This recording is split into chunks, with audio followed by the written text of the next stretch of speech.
Hello, everybody, and welcome to a brand new episode of the Nerd for No Reason podcast. I am one of your fantastic hosts, Mark. Hi, I'm Raven, and today we've got a very special guest. Mark, you want to do some introduction? Yes, I mentioned a little bit last week on the show that we got an email in the Nerd for No Reason email box, nerdfornoreason@gmail.com. Check it out. And it was from our guest, and he said, hey, I've done this documentary, and it's about this internet troll and this things that he's done, and I watched it, and it was fantastic, and I said, dude, you got to come on the show and talk about it. Ladies and gentlemen, please welcome Peter John Ross, writer, director, filmmaker extraordinaire. Welcome to the show. Hello. Hello. Hi. We're going to talk about this documentary because it is absolutely fascinating. Just the story, trying to describe this to the people I work with is just an adventure unto itself, because the story of that you cover in Social Media Monster is, the more I describe it, the more people look to me like, why didn't you do anything about it? And I can't even do that. But let's start at the beginning. I always like to ask all of our guests, if we have them, the most simplest of questions, because I'm a sucker for an origin story. Mr. Ross, where are you from, man? I live in Columbus, Ohio. I was born here, but I moved around Ohio a lot. And then when I was 12, I moved to El Paso, Texas for several years before moving back for just my last 2 years of high school. So it's such a strange story, because I would have been just blissfully ignorant of the world had I not made that move to El Paso. But that really just opened my eyes. As just somebody who was born and raised and lived in the Midwest, that experience was unique. Yeah, for someone from, I don't want to say a small town in Georgia, but there is something about this area, because our town is a military town, and I left for 8 years to go join the military, and I went out and saw the world and all of that, and just leaving for those 8 years after high school gave me so much perspective on the world, and I can definitely tell the people that have stayed in this town their entire lives. It is night and day difference. Oof. Oh, yeah. So true. So when you were younger, getting into creative endeavors, was that something you were into as a kid? Oh, completely. I mean, I will never forget the first time I ever set foot in a movie theater was being 5 years old and seeing Star Wars. And of course I was stuck by the story and had all the action figures and everything, but what really blew my mind was, how did that guy get the stuff in his head onto a movie screen? And for years, the biggest thing was I wrote music. I was a musician, and my entire goal was to write music for movies. Oh. And then in 1997, I got that opportunity. An indie filmmaker in nearby Akron, Canton, Ohio, he asked, I sent solicitation. He's like, hey, I've got this indie feature. Can I use some of your music? And I'm like, sure. And then he sent me a VHS tape of the movie. And I had a big screening party, and I should have watched the movie beforehand, because I would have canceled the party. Oh. The movie was really, really, really bad. And not even enjoyable bad. It was like, I said the words that every person on the planet has ever said, which is, I can do better than that. But it was a demarcation in my life to say those words. And I've struggled for 20-something years to even come close to doing better than that movie. And I think Social Media Monster truly is the first movie I've made that's probably better than that movie. And the real game changer was in February of 2000 at Ohio State at this thing called the Wexner Center for the Arts. They brought in one of my idols, Richard Linklater, the guy who did Slacker, Dazed and Confused, and the Before trilogy. He's one of my idols. He's one of the reasons I love movies was Dazed and Confused and Slacker. And I got to meet him, and it was a life-changing night. Because I actually got to talk to him. First, during the Q&A, then there was a reception after. And then he was just so cool, and he wanted to keep talking. And it just changed my entire life. And within 2 weeks, I mean, I was working as a licensed broker. And I ended up, within 2 weeks, I'd bought a camcorder and started shooting my first digital short films. So what was the transition like working as a broker from like a 9-to-5 job, and then now at this point you are investing in yourself at this point? This is in the year 2000, so it's before even the British version of The Office came out. I made 6 short films that made fun of all my coworkers, and eventually it was sent to Jamie Dimond, he was with First Chicago. They merged with Bank One, and right before it became Chase, he saw the videos and saw that I was making fun of coworkers and shooting inside the building without permission, and I was fired. Oh. And I used to have to say, I've never been this poor and I've never been this happy, but I'm not nearly as poor. I'm not exactly rich by anyone's definition, but I have spent the last 24 years of my life doing what I love for a living, and money stopped mattering. In terms of having a lot or even having too little didn't matter, because your soul is just complete when you're doing what you love and being paid for it. Yeah. Kind of a techie question. What kind of camera did you have? Because I was one of those kids that in the late 90s, when I was still in high school, I stumbled sideways into a video production class in high school. And none of the administration at the school knew what they were doing except for the guy who was teaching the class. And he had like one of those super VHS, camcorders that we would walk around. We did the best we could with that. But from there, like all throughout time, even up until now, I've had some form of camcorder, the high 8s and all of this stuff. What was your camera when you decided, hey, I'm going to do this for real? I first bought some really cheap, like $300 Canon camcorder, but my last act as a broker was I bought the Canon GL1. Now, all those indie features, like Steven Soderbergh shot a feature with the Canon XL1. It's this funky, like almost J or L-shaped camera, and I got the one model down from that. And I was one of the most popular people because everybody needed to borrow my camera. But yeah, it was fantastic. It took mini DV tape. It was digital. It was all, what made it possible was digital nonlinear editing. Being able to edit on a computer made this possible. I don't think I would have been a filmmaker if I had to do editing with film strip and tape, or even tape to tape linear editing. It is so hard to tell people that don't know, like, how great having to film on digital is, because there was a couple cameras I got where I was like, okay, cool, this is clearly digital, and it wasn't. And I had to analog connect it to the computer, and it was such a pain in the butt. And I remember the first digital camera I got where I plug it in and everything just goes. And I was like, this is the greatest thing ever. I do not have to wait, 3 hours to upload a 3-hour tape. Yeah, for me, I'll never forget this, which is the analog. And I love my metaphors. I love me some metaphors. It's the difference between a typewriter and a word processor. Being able to edit where if you typed an entire page and you want to change the second word on the page, that meant retyping the whole page. That's what linear editing was like. And so nonlinear editing is like a word processor, which is, you want to change this? Oh, just change it. Change it all the time. Doesn't change anything. It takes no time.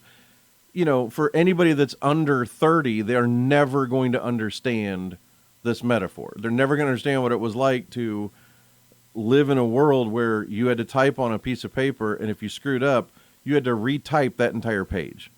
Hi, that's me. Yeah. Me too. I'm 52, so man, I'm old. So how did this like translate to a company like CineStudy? So CineStudy came out from what happened was is at the time I started being a filmmaker in the year 2000, there was no YouTube. YouTube was a few years away from even starting. And the funny thing is, by the time YouTube started, I was already putting my short film on all the other sites, and I was like, God, another one to upload to. Mm-hmm. I'd been on sites like iFilm. Oh my God, I can't even remember the names of all those sites, but I was on like 25, 30 video sites. So by the time YouTube started, I was like, ugh, I don't even want to put stuff on here.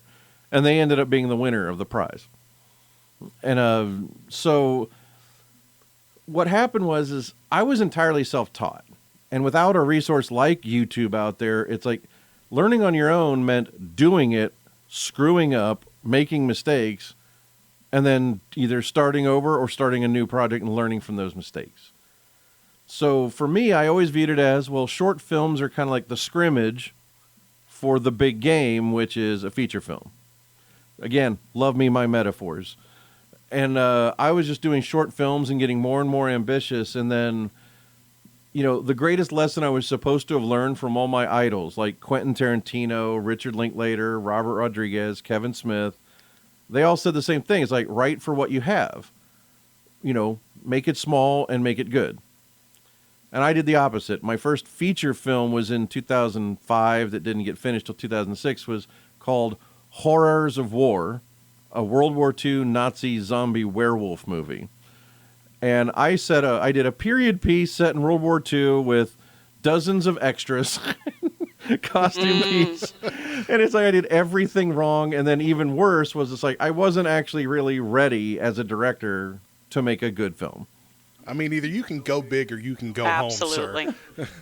Well, I went big, and the failure matched that bigness. So it was quite a perch to fall from. So, yeah, I mean, at the same time, it was making the film was pure joy.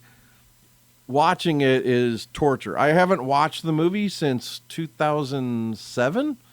And I don't think I ever will. Every time I get like even 3-4 minutes in, I have to turn it off because all I can see are missed opportunities. All I can see are mistakes and bad decisions I made, and that as the director, ultimately, I was responsible. And I directed half the movie, and the other half is actually really good, but that's not the part I directed.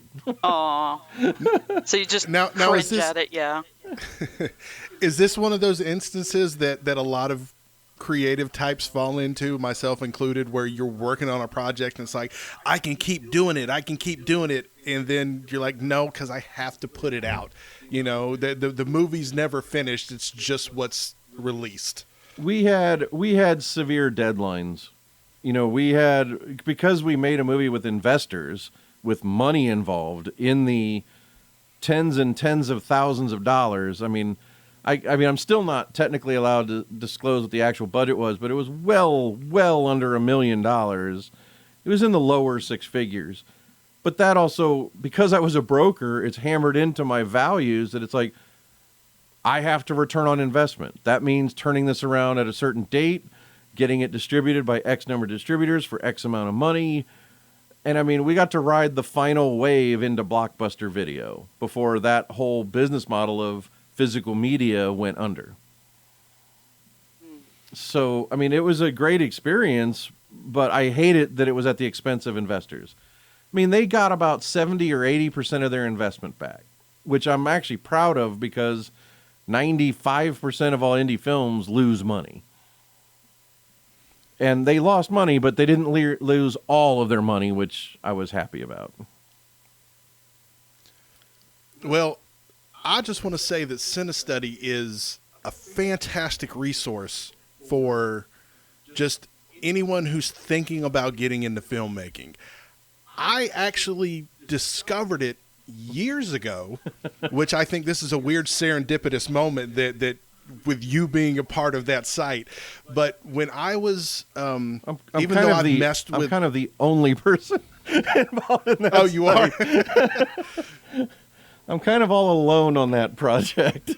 Listen, I'll say this, that the a couple years ago, I was forcing myself to sit down and really, really, really learn Premiere Pro.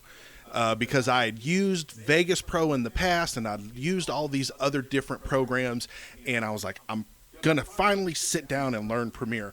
And I was just at a loss for footage to edit together. And I found one of your editing challenges, and I downloaded the one where it's a young lady running from a guy in a factory in like the yellow jumpsuit and stuff. I cut it up into a little scene. I called my wife and I'm like, baby, come here and look at this. She's like, yes, whatever, you're doing things, and then walked off. But I was so proud of that because it was just one of those things that it was a great resource, because I say that now when probably what I should have done is just went out and just filmed some stuff and cut it up. But having that resource there was extremely helpful. You had everything. You had multiple angles. You had it in RAW. You had it in all these things where you could color correct it, cut it together, make a narrative from a thing. And it was fantastic. And if anybody is listening and just want to like work on your editorial muscles, this is the place to do it. It was fantastic. Yeah, that CineStudy kind of became, what happened was in 2007 or 8, I really wanted to kind of pay it forward. I am 100% self-taught as a filmmaker, and I wanted to give people the resources I dreamed of having that I didn't have. And so first thing that happened was I was teaching for a local film school, and they kept giving me interns because they had to get a certain number of intern hours before they could graduate. So at one point I had like 4 or 5 interns and I didn't know what to do with them. And there was one day where I had to edit for a client on a commercial, and they're like, what do you want us to do? And I just go, okay, redigitize these old tapes. And I had done some instructional videos, you know, like just kind of like, you can still see them. They're by far the most popular thing. Like they have like, each video has close to 200,000 views on YouTube on what is the 180 degree rule, what is the shot type, what are the definition of shot types, that kind of thing. I did 3 little instructional videos just as kind of, I don't know why, I just felt like, well, these are just something I'm trying, I'm going to see what I can do. Because for me, being self-taught, it's like every time I learned something, I was like, this would be really cool if somebody would teach it to me this way. So I put it out there as a way to kind of like help other people. I did the same thing with Horrors of War. Like I made sure that not all the behind the scenes were just, you know, us having fun on the shoot. It was like, what are music and effects tracks? What is an M&E track and why is it important? Why is ADR important? You know, stuff like that. And so I had this idea of doing this educational material because I'm self-taught. And eventually that became our regional PBS show called Frame Lines. And the premise of it was taking those videos I originally did and making more of them. Well, eventually, and this is so weird that it all ties together, is the show was doing very well. I'd gotten 4 regional Emmy nominations specifically for the instructional videos. And as my mother was quick to point out, they weren't wins, but I did get nominated, but that apparently is not good enough. And I then had this issue where all of a sudden the titular social media monster had started contacting the station with false claims about me and threatened to, you know, run ad campaigns against them if they kept playing our show. So they canceled it.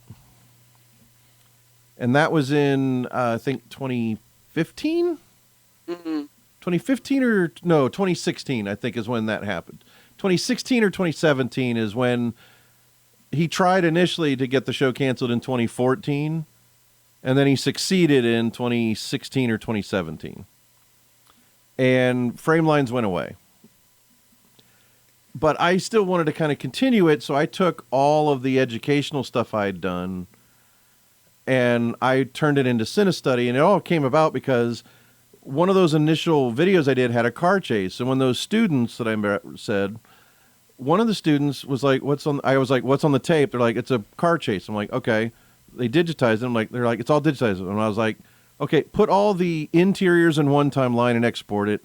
Take all the exteriors, put them on a timeline and export it. Take everything with the driver and put it on another timeline. They're like, okay, done. I'm like, okay, it's the end of the day. You can go. They gave me the footage, and I'm like, I'm just going to throw this on YouTube, and I'm going to title it Free Raw Footage.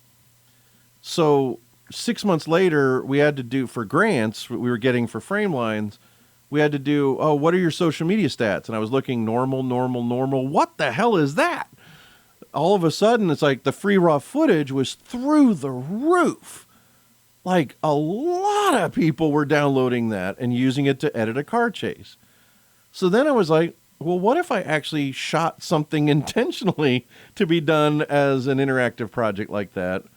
And that's where the horror scene that you described, we shot that at the beginning of 4K when 4K first came out. We shot it in 4K. We shot it in RAW. I had a really amazing DP named Greg Sabo who shot it, and his son was a camera op. We shot with 2 cameras, and one of my students from the film classes, she was the lead in it. My roommate was playing the bad guy, and it was just this amazing experience. And we put it out, and it was an enormous success. And I've been wanting to get back to Cinestudy. And I've got a plan for this year, for the second half of this year, I'm going to be doing a lot more to revive Cinestudy. Well, there's also... But yeah, go ahead. No, there's also...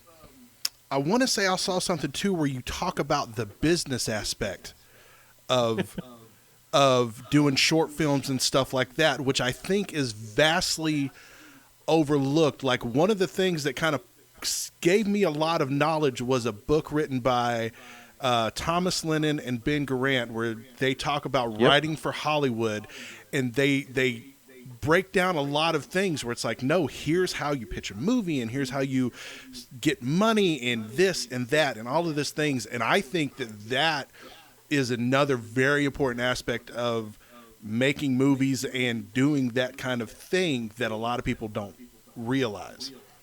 Yeah, and I guess that's, again, it's part of the brokerage side of my life that kicked in as a filmmaker, which is, it is called movie business.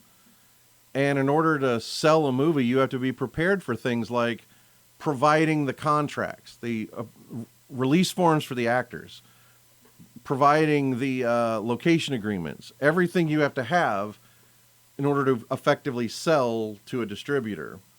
So when you're filming like short films, do you feel like there's a ratio of the time that you have to finish it versus the time that you did finish it?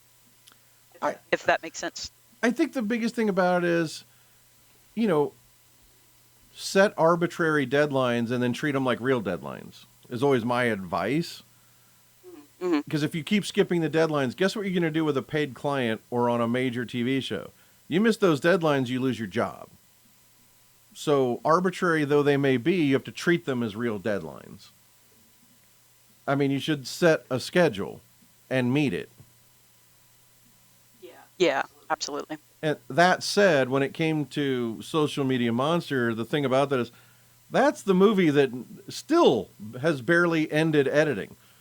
I mean, I did finally go a full year without re-editing, but then for the distributor this year, there's scenes you shot that were shot less than 2 months ago.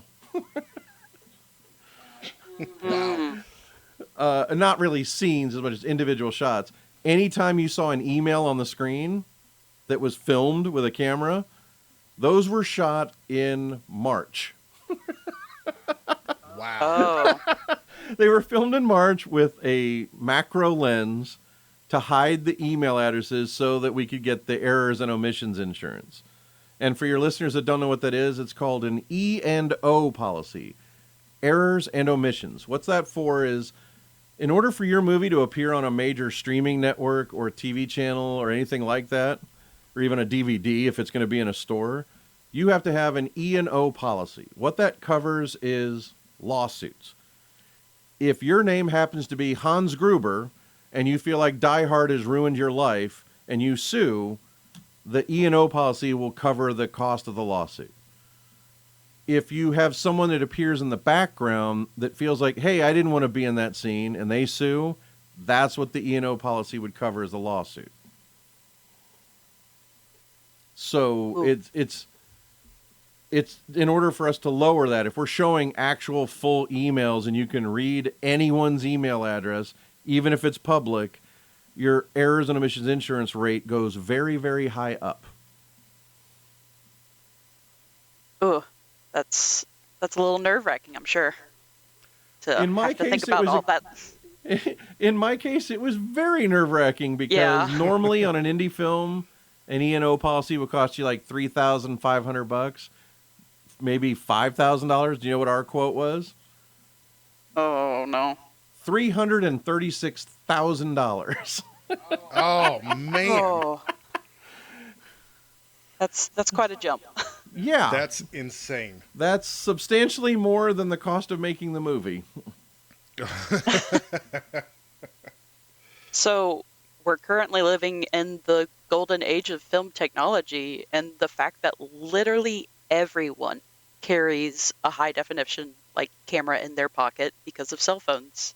Oh yeah. Do you see a downside of something like that, or does it make it a positive considering the fact that Matthew was able to just be up in people's faces constantly filming if he wanted to? I think the upside and the downside is it allows more people access to experiment with making movies. And when I say movie, I don't care if it's 30 seconds, a 5-second video of your cat, or even a 4-hour Lord of the Rings special edition. It doesn't matter. A movie is a movie. And it allows more people the opportunity to experiment and try their hand at that art form. And some people succeed, some people fail, and then there's the concept of time, where they could be very good at it and just decide, I don't want to do this anymore, and move on. But they've got that experience under their belt forever of understanding the mechanics of making a movie. So I think the net positives outweigh the negatives. And I mean, the downsides of that technology is far more to deal with two things: AI, and also, well, it's still related to AI, the deep fake. The stuff I'm able to see now of how effective with totally free software you can do face replacements. Mm. And now that you can mimic voices with perfection. Yeah. The ultimate example of that is I remember seeing what they did for the Disney Plus show Obi-Wan. Because poor James Earl Jones is in his 90s and can't sit up anymore, he can't do the voiceover for Darth Vader. So they sampled all of his voice from recording Darth Vader for years. They fed it to AI, and then Hayden Christensen got to a microphone and performed with emotion the part, and then the AI turned his voice into James Earl Jones as Darth Vader. And he's now officially permanently licensed that to Lucasfilm so that essentially Darth Vader can live forever. And another actor can perform with cadences and emotion, and the James Earl Jones voice will match it. That's such a positive on the art side. On the negative side, you will never be able to trust anything you see and hear in public again. Right. Because to put it in a negative form, you could have a Taylor Swift look-alike who never gets that close to the audience, and everything she's singing can be turned into the real Taylor Swift, and she could take a night off and no one would really know it. And with Face Replace, they could put it on the Jumbotron screens and make it look like the real Taylor Swift is there. Yeah. And we'd never know. And the same thing could be said about dictators, political leaders. They could be made to say whatever the hell you want them to say, and we can't trust anything anymore. So yeah, we've talked about AI. I think it was, what was it, Raven, about a month ago, and I had recently stumbled. I'm kind of like you, like there's a good side and a bad side about it. I think it's great it's a great supplemental tool. I don't think it should take the place of anything, but it's great to supplement what you're doing and the fact that streamlined processes, simple, basic tasks like that. But we were talking about music for AI, and I stumbled sideways across this AI music site that it took me longer to put in the prompt for the song than it took longer to put in the prompt than it did to generate the song. And the song is like catchy and good, and it's crazy that we have come to this. Yeah. And I think that I said on the show that I think that we are on the cusp of having completely 100% AI digital artist. You know it from the beginning. You're going to go to a show. There's going to be a hologram. There's going to be some guy who hits play or puts in a prompt or something, and it's going to spit out a song, and everyone's just going to be like, cool, it's a rave. Let's go. Glow sticks, techno music. Have a good time, I don't disagree with that at all. I think that's... I saw a demo at least 4 or 5 years ago of an AI edit where they fed it all the raw footage of a short film, and the AI edited the scene based on rhythm and cadence that had been fed to it as kind of what we like. And the 3 variations of edits it did were phenomenal. You can see something similar with, if you ever have the drones, the DJI drones, their app on your phone auto edits all of your drone footage set to music, and it looks like it was professionally edited every time. That's crazy. It kind of gets a vibe of, what's a good smooth part of the shot without any bad turns? How do we transition from this shot to the next? Do we want a bigger shot, a wider shot? What are the contrast differences? It's just like it works it out and spits out an edit that's almost as good as any human. So, yeah, we're in a very strange place to where since I was 10 years old, the population has doubled, and we're creating things that will cut our jobs in half. Yeah. So I don't know what the future holds. It's actually quite scary because we don't know what's coming. See, Mark, he gets it. Yeah, we have no idea what the future actually holds in that regard. I mean, I'm terrified. And then you have the thing that's the real beast that's been created prior to AI was social media. Social media has invented a world where it almost endorses narcissism. There's this idea that everything posted on social media is meant for you personally. I posted something just a day or two ago about it was the 30th anniversary of Indiana Jones and the Temple of Doom. And I posted on Reddit about, this is my second favorite Indiana Jones movie, and here's a little trivia about it, and here's what happened on the day that I saw it when I was 12 years old, what it meant to me. And, somebody else had said something, and I'd said something I still truly believe, which is, I wish there were no sequels. I wish there'd only ever been Raiders of the Lost Ark, and never a sequel made ever. And technically, Temple of Doom is a prequel. But even then, I still would wish it had never been made, because Raiders of the Lost Ark is basically a perfect film. And some guy argued with me. He's like, you're wrong. Last Crusade is better. And I was like, okay. I was like, hey, everybody's entitled to their own opinion. And, I respect that you have a different opinion. And every day for 3 days, he's trying to convince me that, in some kind of empirical, factual way, that I'm wrong about how I personally feel about a piece of art. It's like... Yeah, and it seems like it's gotten so much worse over, especially the last 10 years or so, that everyone really just so desperately wants to have their opinion heard and to be right. Yes. And and they can be right. Like that guy, the guy who said that The Last Crusade was better. Sure, you're right. You can say that. You can fully believe that. That's fine. That doesn't take away you loving Raiders of the Lost Ark does not take away from him loving The Last Crusade. And I think a lot of people really get hung up on that, because just because I like something or want to do something, it doesn't take away from your experience. And it's really weird. And kind of getting into, you know, the documentary itself, I think that might be kind of where the subject of the film kind of gets hung up, is because he kind of goes on the aggressive anytime someone disagrees with him, and he's just like, you're taking away from whatever I'm doing, and everyone's like, not really, like, you can still do things, you know. And then he just goes on the offensive, and it's really wild. So yeah, I'm not gonna lie, I wish this guy was not fascinating. I wish it was not something that just pulls my eyes towards it on a daily basis, because it's like watching a car wreck in very slow motion, and I can't turn my head away as much as I want to. Yeah. Yeah. Now, but before we really get into this full on, when you sent the email, the initial email for this, you linked a bunch of stuff.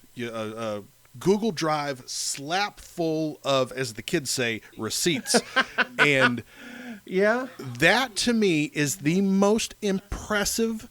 As someone who works in a career where I have to be detail oriented and I get a lot of stuff to review, you sent me so much stuff that I was like, there's no way I'm going to be able to ever look through this. But I love that it was everything that you talk about, everything, the line where the councilman, I can't remember his name. Brian Myers. Yep. When Brian said, oh yeah, he sent 730 pages worth of emails. I click on a link that says emails, and there is 732 pages worth of emails, which I did the math. This man on average sent 5.5 pages worth of emails daily for 3.5 months. That's about Who right. has the time? Apparently this guy, it is insane. Yeah. So here's the thing is, it's this thing to where with almost any movie that's movie or streaming series that people really like, there's that 5 to 10% that want to do the deep dive, that are like, I want more, and they're going to go looking for it. Like, it's like when you finish a movie and you're like, I'm going to read the IMDb entries on the trivia. I'm going to look on YouTube for interviews and reviews. I'm going to, there's always that type of person that's, for lack of a better word, a geek like us. I'm a complete and total nerd. I watch that Nerd of the Rings and watch his reviews of every Tolkien piece, and I'm enthralled every time, even though I've read what he's talking about 4 times.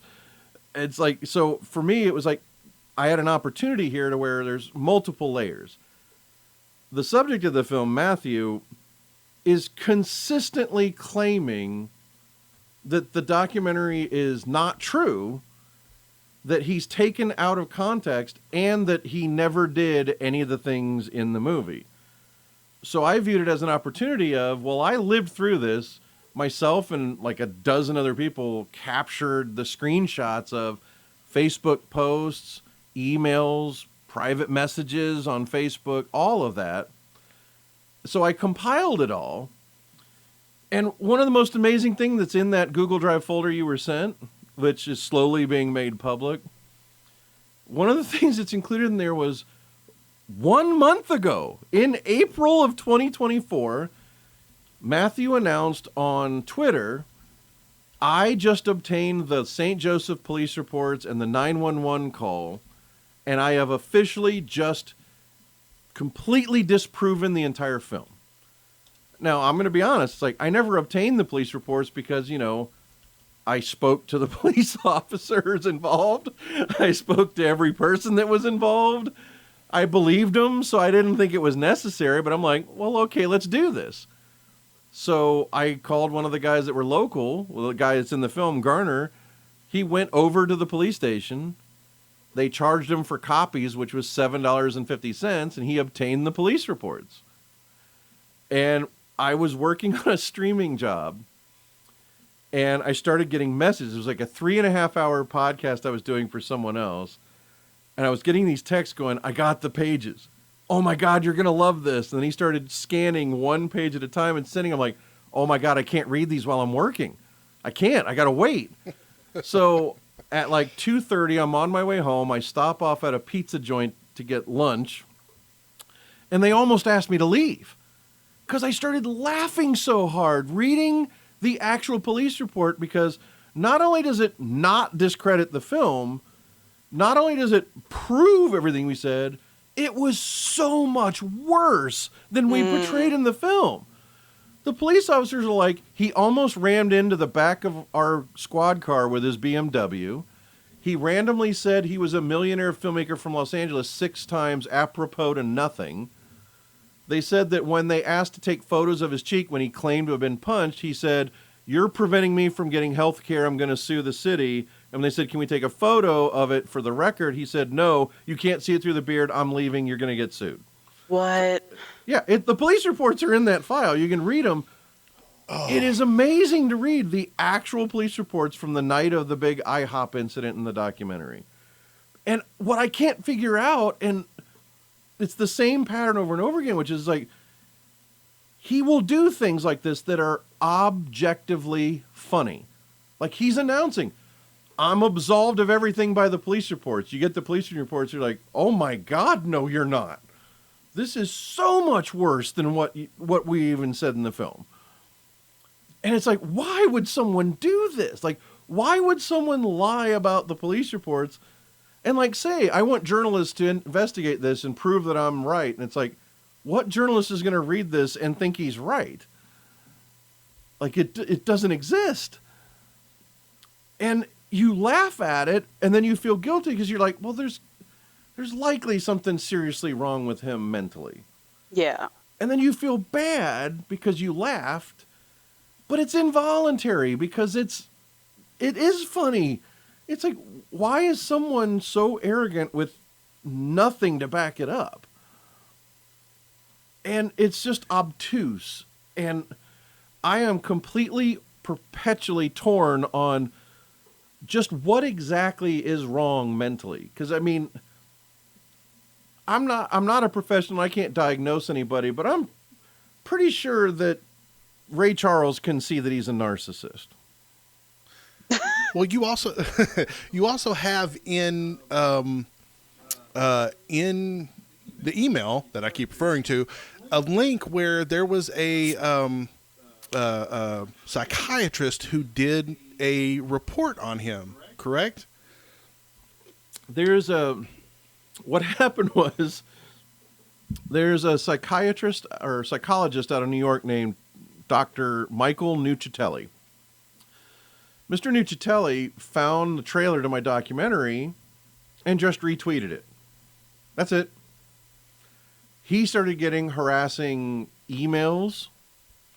He had the medical board of the state of New York contacted saying his license should be revoked for sharing the trailer.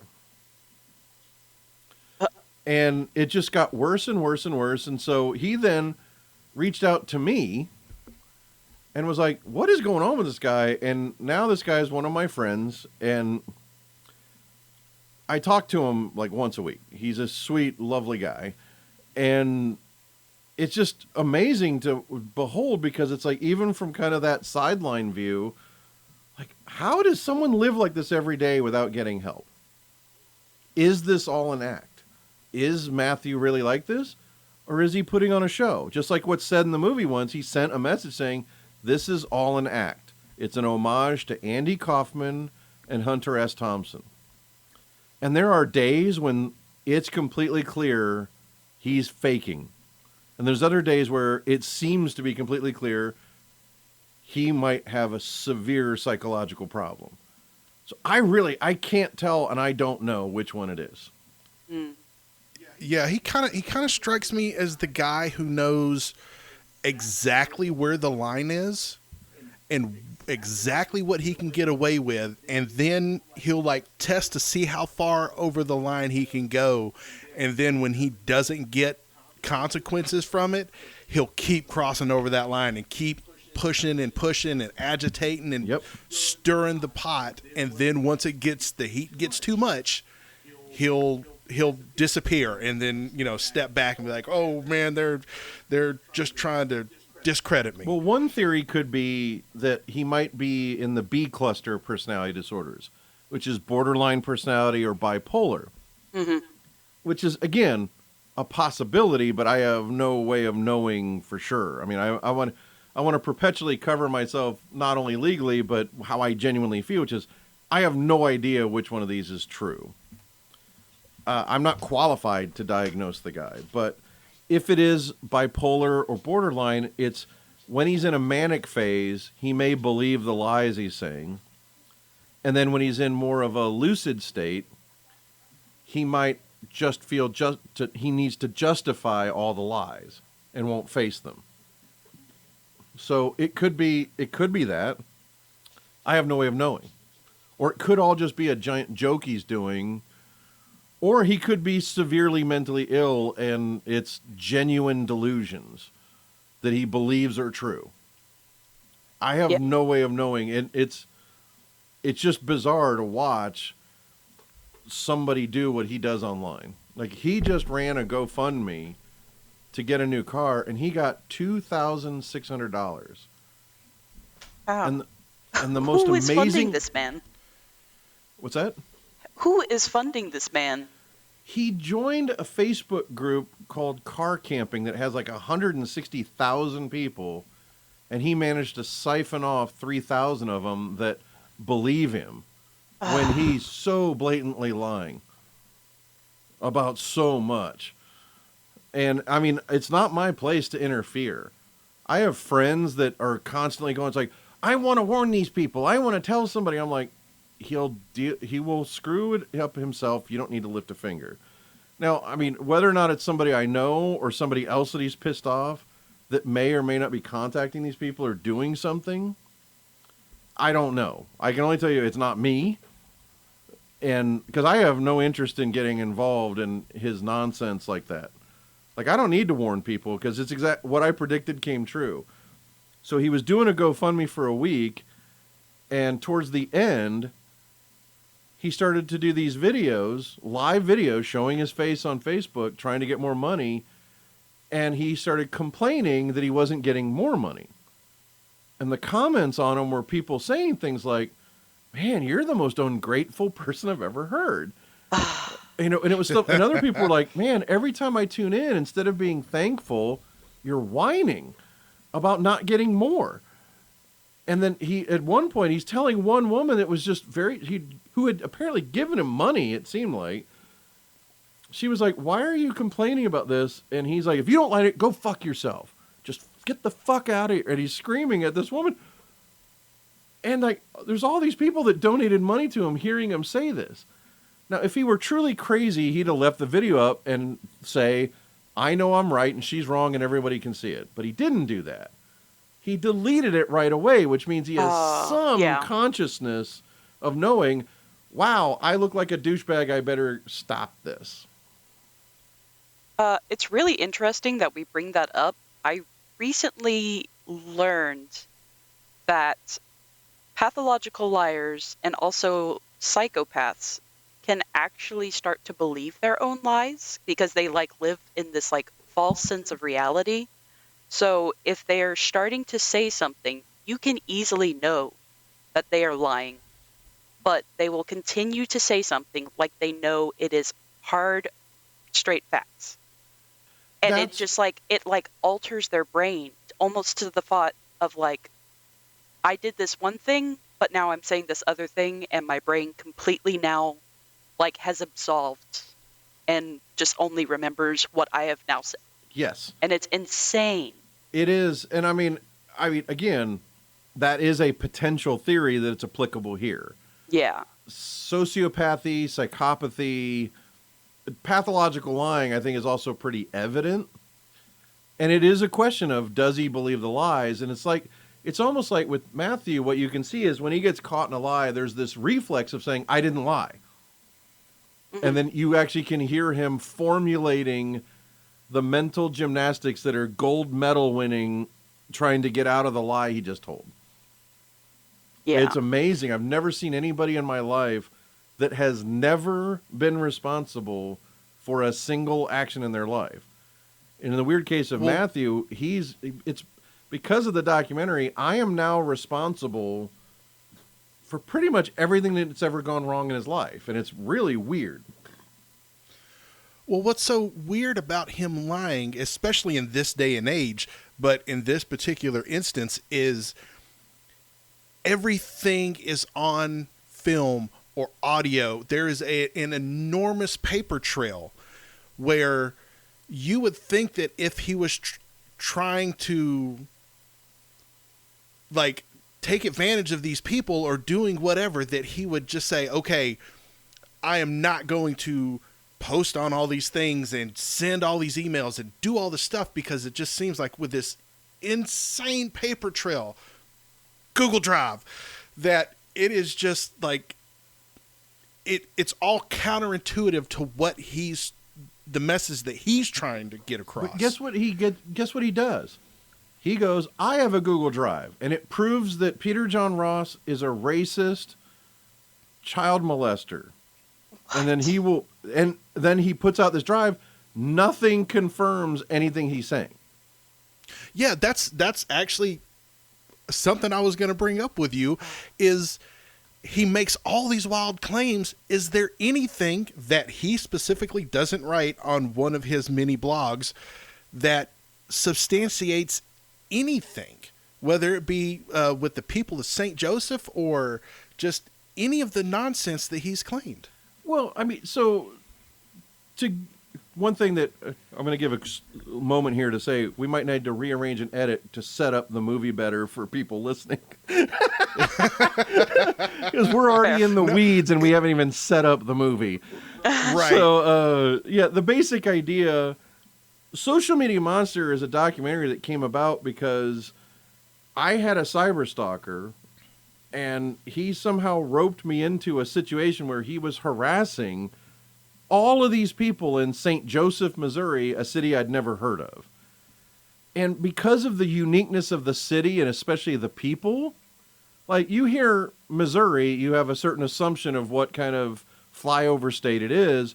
But St. Joseph has like bizarre, they have like think tanks and all these other things that make it this weird intellectual and really funny city with a confluence of like both conservatives and liberals that get along well. And so it's like this strange town. And the way they handled this cyber stalker was the most unique reaction to him I'd ever seen. And that's what compelled me to want to make the documentary was, I'm not really involved in the story, just a very little bit. So I felt like I could still be objective in the story. And then it was their reactions and how funny and unique they were. Like people that worked in media, people that were on city council, people that just were in local bands. It was such a strange confluence of people that I thought they were entertaining, they were funny, they were people that I started to care about. And I thought, I think this is a story I can tell. So with that, when it came to kind of bringing the receipts, you would do the Sunshine State requirements to, they have a thing called the Sunshine Law with the state where you can request public documents and you can get anything. So it's like getting all the emails was one thing, getting the police reports is something else, storing all of the screenshots of people's Facebook messages with them and everything. It again, when the titular Social Media Monster is perpetually trying to say, I didn't do that, it's kind of like I wanted to bring the receipts and say, yes, you did. And it just seems like no matter what we say, Matthew, the Social Media Monster, is still going to deny. Even when you show him, this is your Facebook account, you're the only one that wrote this, he'll still say, I didn't write it. You can't prove. He doesn't say I didn't write it. He says, you can't prove that I wrote it. So it's weird that his denials are not so much denials as much as, you can't prove it. You kind of can. Everybody witnessed it. everybody received these same type of emails or messages or replied to him publicly where everybody can see it. And once it's deleted, he's like, I got plausible deniability. I'm good. That's so insane. Yeah. So why do you think he chose St. Joseph, Missouri, like in the first place? I know that he said that he was Found an going to be apartment. selling his steaks, and then that the whole Was there that was there insane. ever a steak sold in St. Joseph, Missouri? I don't know. I would actually say of all the careers, and that's what makes Matthew fascinating is how bombastic he is. He claims to be a professional filmmaker, journalist, and activist, and he's none of those things. Yeah. He has never had a career in any of those. But when it comes to the Wagyu steak business, that's the one thing that I personally can never say he wasn't that, because he bought a cow and sold all the parts off. Technically, he's a steak salesman. That was the one thing I tried to tell people. I'll be damned. When people wanted to mess with them, I'm like, I wouldn't mess with that. That seems like a legitimate job.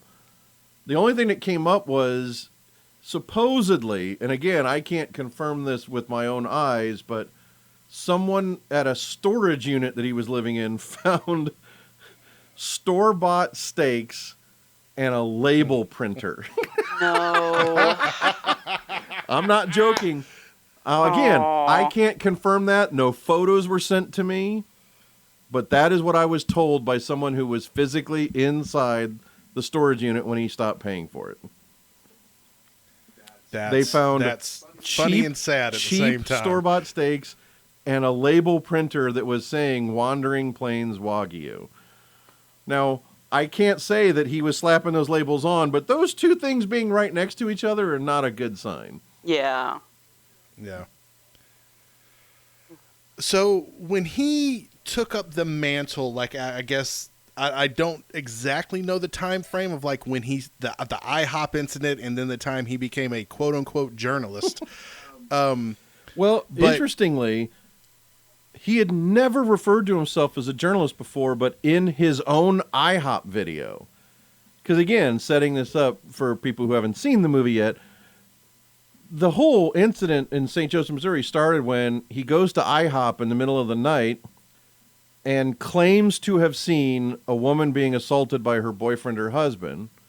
He goes into the restaurant and tries to get these big muscular guys to come help him save the woman.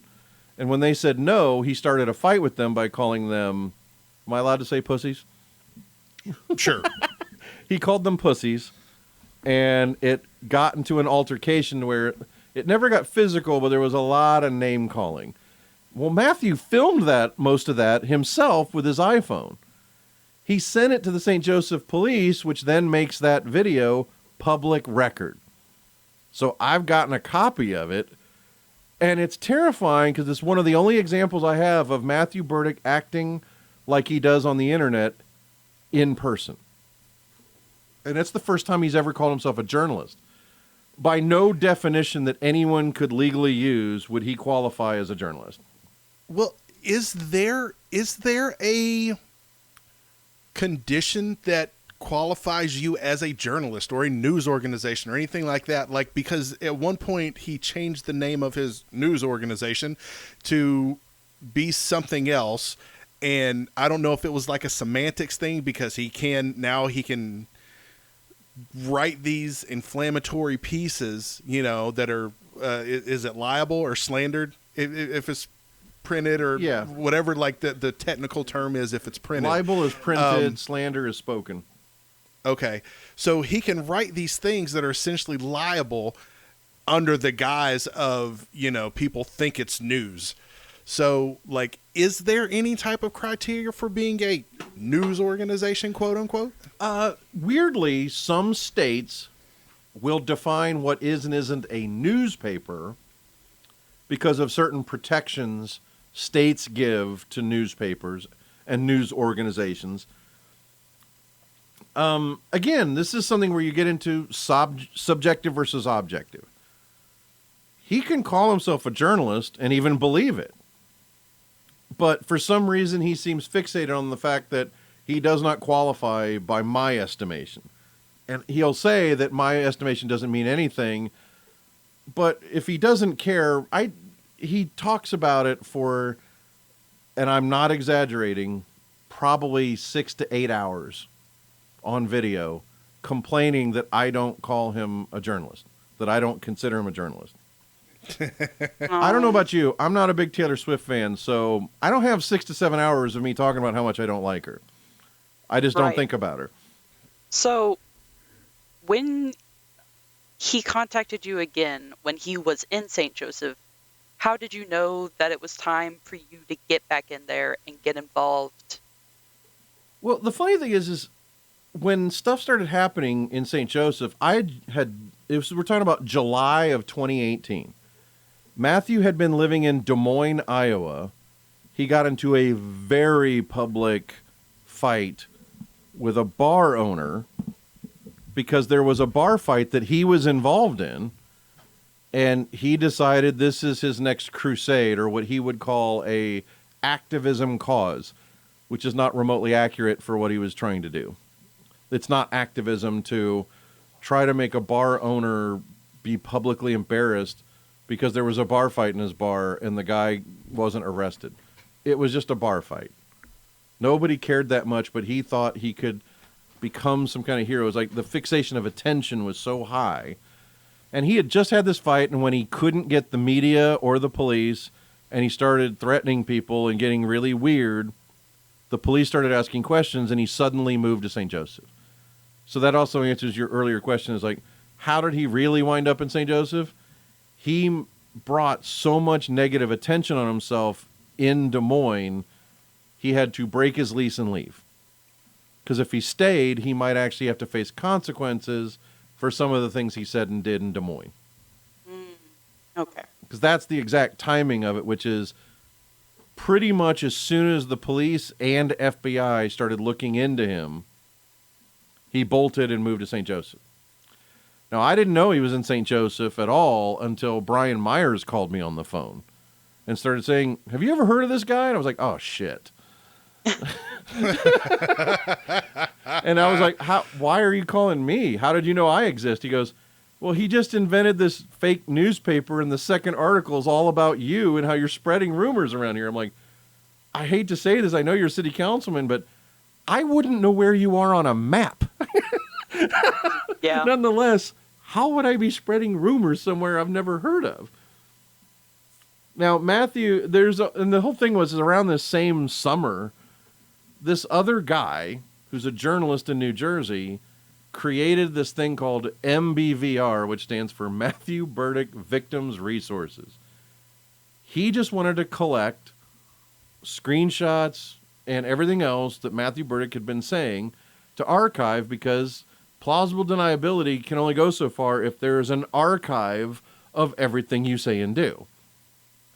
And so MBVR, this guy and his thing was basically just a Google Drive, a website, and a Facebook page. But Matthew treats it, he actually has called it on numerous occasions, an internet vigilante group. I'm not joking, and he does not sound like he's being facetious when he says it. He seems to think it's very serious, that it's an organization that's out there trying to stop him from doing activism and saving the world. Because that makes perfect sense, as opposed to people you pissed off shared their stories. I don't understand his thought process in the slightest. But that's how he wound up in St. Joe. That's how I wound up paying attention. And I just started asking, I started looking at Facebook and what's going on and joining the different groups in St. Joseph just to observe, and I didn't say much of anything. And then I still had not committed to making a documentary, even after he basically he threatened to sue the city of St. Joseph, and they were all like, oh, thank God we can cut him off now. Because they were like, you said you're filing a lawsuit, which means we can no longer talk to you, have your attorney contact us. And he just kept threatening the lawsuits. That's what the 700-something page of emails shows. He just kept going and going and going, and they're like, no response anymore at all. And he got so mad that it appears like that's what set him off to say, I'm going to commit an act of terrorism in a nuclear facility. And everybody's like, whoa. But the only person that actually said something to him was scumbag.com.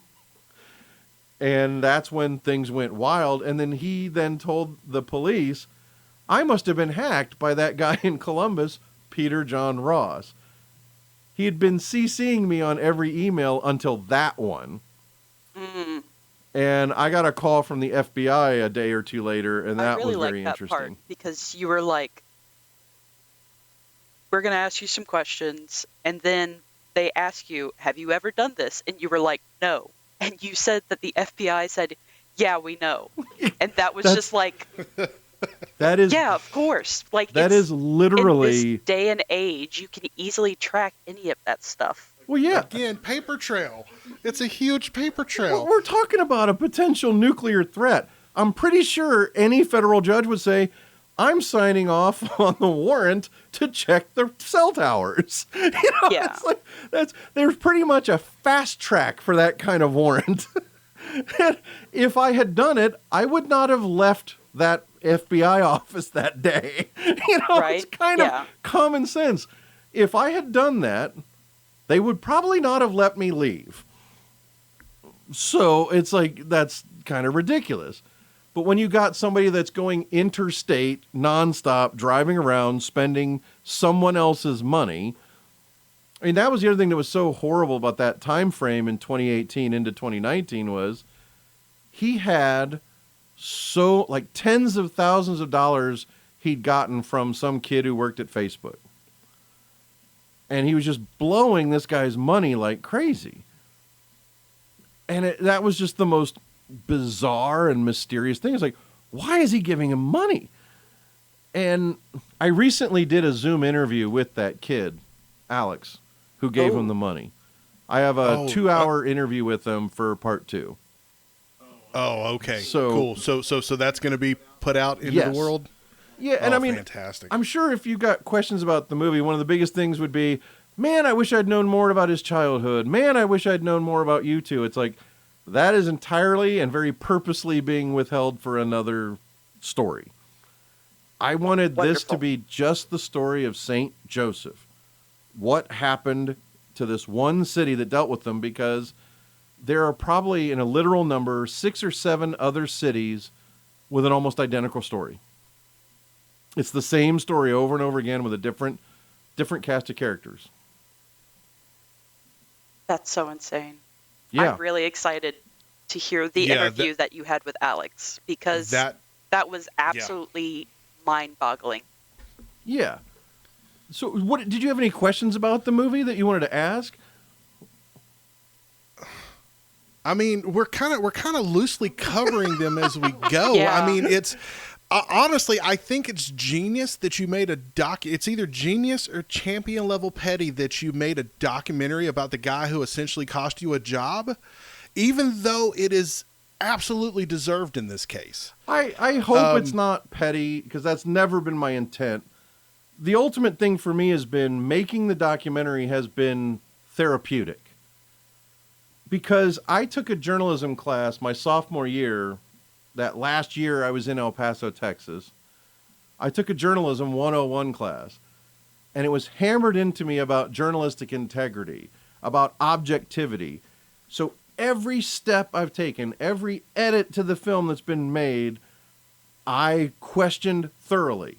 Is this petty? Is this biased? Is what I'm saying, am I saying it to try to make him look bad, or am I putting out this clip of him because it's appropriate to what's there?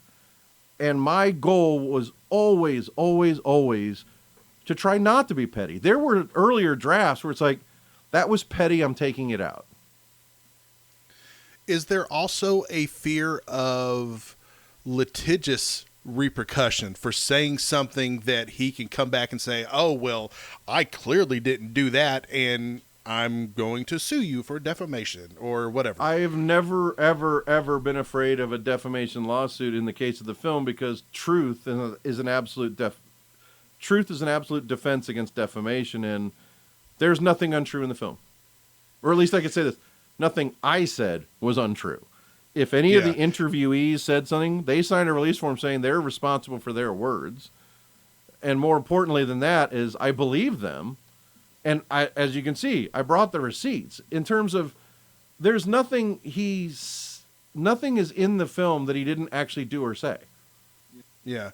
And Matthew talks a lot about, oh, I'm going to sue you and I'm going to file this lawsuit. And has he ever legitimately filed a lawsuit where it got in front of a judge and he's, has done the work to back up anything he said he's going to do? No. Okay. He has never filed a lawsuit in his life. He has threatened to file lawsuits hundreds of times. That's not an exaggerated number. Hundreds of times he has threatened lawsuits.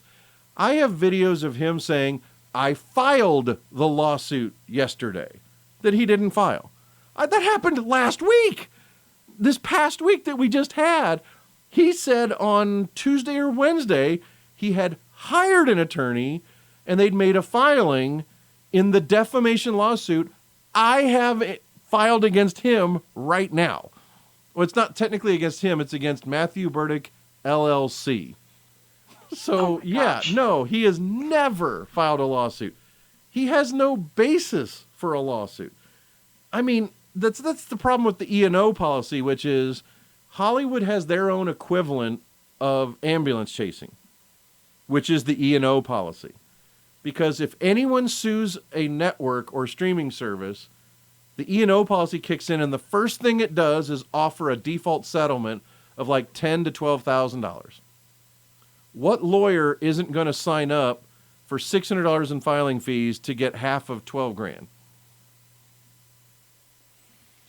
Yeah, it's an automatic thing. It's automatic. It's like, why wouldn't they? The difference is, in reality, they would not be able to maintain Matthew as a client for 6 to 12 hours before having to say, nope, too much of a headache, gone. Well, you've actually filed paperwork against him, though. Yes. In that order of protection. Now, I know in the movie you mentioned that, I guess it must have been the first time you did it, that it kind of got dropped because he never showed up, and I guess he can't be served if he doesn't show up. Yeah, similar. So what it was is, in 2015, I filed a civil stalking protection order against Matthew. This is long before the documentary. I filed it because he was threatening my life. And it was so spooky. He was so obsessed with me. I was like, I got to file. And the problem was, he even hired an attorney to represent him using Alex's money. $10,000 retainer, thereabouts. Ooh. Blew through it, and we negotiated a deal between the magistrate, myself, and his attorney, but it was contingent upon him accepting service. He refused to accept service because the case can't proceed until a person is served. So you have to have a signature at their address, or they have to be handed the court paperwork by a process server. He managed to avoid service because he's essentially homeless. He calls it luxurious van life, but when you see his van and how he looks, that does not look luxurious by anyone's definition. But if you can't find him to serve him, it can't proceed. So what happened with the first case there in 2015 was he never got served. The judge and I decided, she talked me into just drop it, and if anything keeps happening, refile. So then we dropped it. A day or two later, he started harassing me again. I filed again, and this time I was like, you know what? I'm not going through this again. I called the city prosecutor. I was like, I don't want to do this again. It was so much of a headache. I just want to let it drop. And they just said, well, then just don't show up and it'll drop. I'm like, okay. And then it did. So that was 2 different cases in 2015 and 2016. I refiled in 2022 because he already had criminal charges against him for threatening me that stemmed from things he said in 2018 and 2019. So in 2020, they issued warrants for his arrest, but they're misdemeanors, which means no extradition outside of Columbus, Ohio. He was in Akron, Ohio, and they couldn't extradite him on the criminal charges and the warrants. So then when he gets to California, he's like, I'm really safe. And he just amped it up and amped it up. And then when he caught wind of the documentary, he really flipped his shit. And well, in one of your blogs, I think it's fairly recent, or at least you posted it, that he, I guess he attended the hearing virtually and loses it on the judge. And I didn't even know you could do that, because he's like cursing out the judge, and the judge is like, yep, I figured that was going to happen. Yeah, that was actually not even my case. That's what's even more was it? interesting is you have people from literally the Pacific to the Atlantic Oceans that filed and had restraining orders or protection orders in effect against him at the same time. And so what happened was there was a NBC reporter in Reno, Nevada. She filed for a protection order against him. And he showed up because he had just gotten done. When I filed for the protection order in 2022, he showed up at all the hearings on Zoom. And it is a staggering show. And that's what's going to make the next part of this documentary really interesting is the things he tried to do in court were just wow. I mean, my favorite thing, if I can indulge this for a moment, was there were two things that happened in my hearings with them that I found utterly fascinating. Number one is he tried to, I had 11 witnesses that all testified to essentially the same thing. I've been harassed by Matthew Burdick. The other thing they said is I had to ask each one of them very quickly. It's like, have I ever asked you to harass or do anything or even respond to him? They're like, no, you've been quite adamant for us to leave him alone. And Matthew's trying to paint this bizarre picture that I'm a ringleader that is inspiring everyone to harass him. And it's kind of like, we had Diane Dimon, the CNN journalist who broke the Michael Jackson story back in the 90s. And we have a former homicide detective from Los Angeles County who's like, yeah, no, that's not how Mr. Ross does things. So he utterly failed at presenting this conspiracy theory that he said was so easily understood. But then when it came time to the evidence, it's like, I had provided all of the evidence like you're supposed to, like discovery. Even though I was not ordered to, I gave him a link to everything except for one thing. And I didn't even have to give him anything. But I gave a Google Drive with all the evidence I was going to present, audio and video and screenshots and documents. He didn't provide me his documents till the day of the hearing. And even then it was great because I got to ask him about one thing, which is the one thing I withheld was I had one document that had emails from San Luis Obispo. He said that he had contacted the grand jury and that they were investigating me. He said this had happened and that the district attorney was investigating me for felony charges. So I got to ask him about that. I was like, is that true? He's like, yes. I go, and you met with the grand jury? He's like, yes, I did. I go, okay, I'm going to bring up this document. I bring up this document. He's like, wait a minute, Your Honor, I never saw this before. And he actually said the words, I believe the words were, it's like, I never would have testified for that with what I said if I had seen this document in its evidence. Oh, no. He literally basically said, I never would have lied if I known he could prove I was lying. Oh. Yeah. So let me play a little bit of devil's advocate here. Sure. With you getting the order of protection against somebody, and then you make a whole documentary on it, and you continue to make blogs about the documentary and essentially about him, and you come on here and essentially making content about the guy that you are protecting from. Is that, and you know that he's going to see it and make a response or somehow kind of keep him engaged in this. Is that any kind of a concern to you about that? Yes and no. I mean, for me, this is my making the documentary, making the vlogs about making the documentary and the situation. That's my therapy. I'm not responsible for what he does. He's a grown-ass man that should be able to control himself, and he chooses not to. If he chooses not to because of a mental illness, he's not in treatment, he's not on medication. None of that's my fault either. In terms of, I understand what you're saying about being devil's advocate, and I'm never going to concede that, I'm a perfect little angel that has never done anything wrong. It's like, hell no. I'm here because I was too stupid to stop responding to him in 2012. And then again in 2015. Early 2015, I had spent like 18 months where I'd had no contact and realized, oh my God, the stalker folder where anything with his name was kind of like automatically diverted to, he'd never stopped contacting me. And I responded to, like, I was starting to get these emails from other people because he sent an email to everybody going, I am demanding that all of you leave me alone. And I'm like, I haven't heard about this dude in like 18 months. What the hell is this? And I reacted poorly and I made fun of him, which I should not have done. And that's my biggest thing is I will continue to do my little therapy of making these documentaries because nobody else is doing anything. The FBI is not doing shit. Local law enforcement does not care. The courts don't care. The laws have never caught up to what's going on.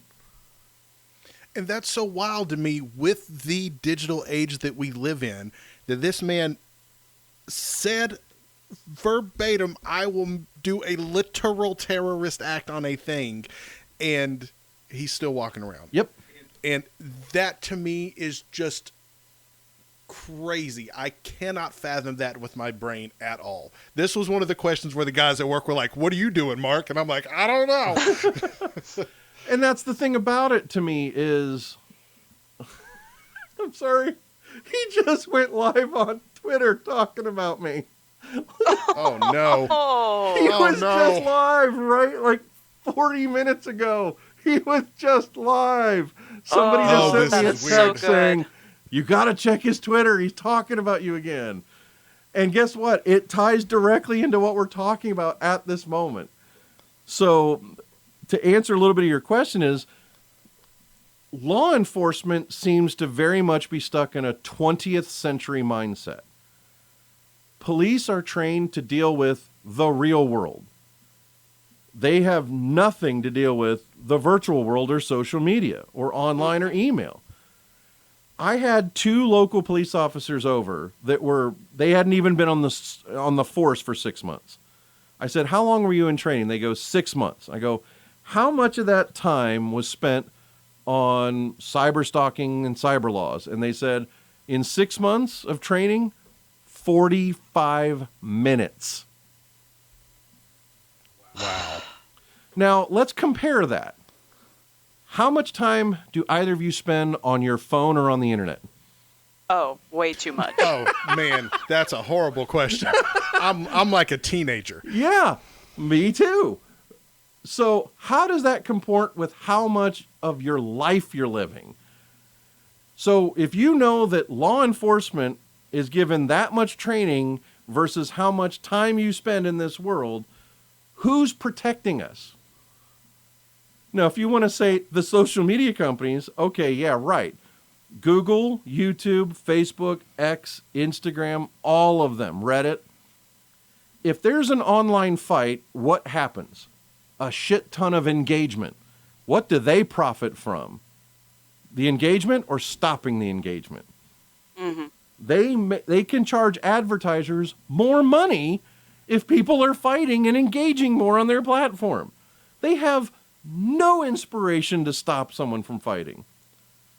So here's the other thing is, if the fight's happening on X or if it's happening on Facebook, what phone number do you call? Have you ever tried to call a human being at Facebook, Google, or Twitter? Let me call Mark Zuckerberg real quick. There's no phone number to call. They have no interest in customer service, and they've even gotten rid of the human element of moderation.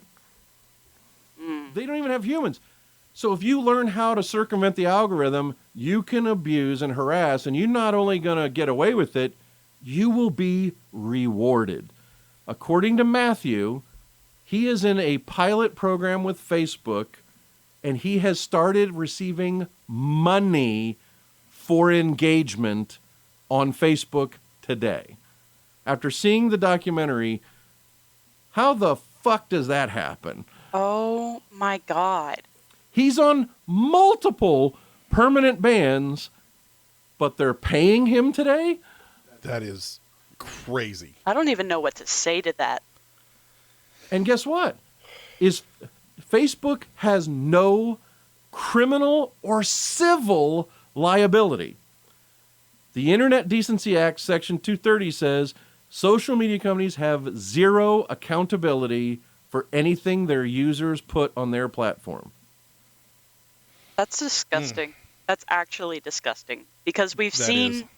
especially in the modern age of technology, that so many people get bullied or throw out threats. And there's so many cases of we saw these threats coming and they continued on when police were aware of it and everyone around the situation was aware, and then things went poorly.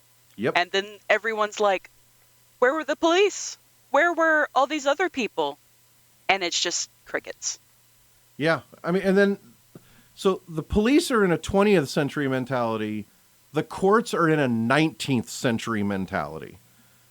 According to the court of law, I mean, in everything I've tried to do with civil and criminal against verdict, the problem I've had is serving someone who lives in their car and is mobile and is aware the police and the courts are looking for him.